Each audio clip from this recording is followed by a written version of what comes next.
અહીંયા એનું ચિત્ર બરોબર બતાવ્યું છે, તમારી ચોપડીમાં ક્યાંય આપ્યું નથી, પણ આ જે કીધું કે પ્રકાશ એ એક આ મોજા છે, એટલે જો આ તમને લાલ અને બ્લુ કલર દેખાય છે ને,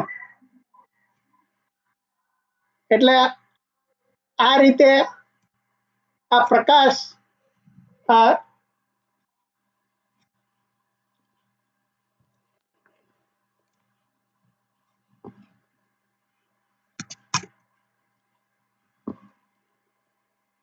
હવે એના જે મોજા છે એ આ બધા કલર આપણને આંખને દેખાતા નથી, એટલે જો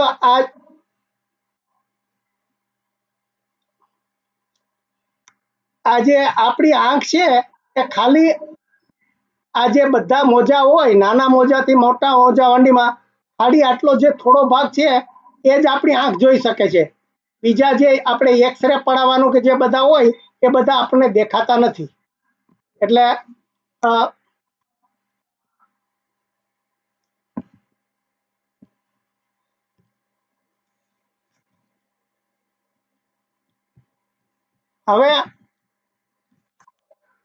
હવે મોજા એટલે આ કિરણ આવ્યું એના હવે પહેલો ગુણધર્મ આપણે શું શીખવાનો છે કે પરાવર્તન.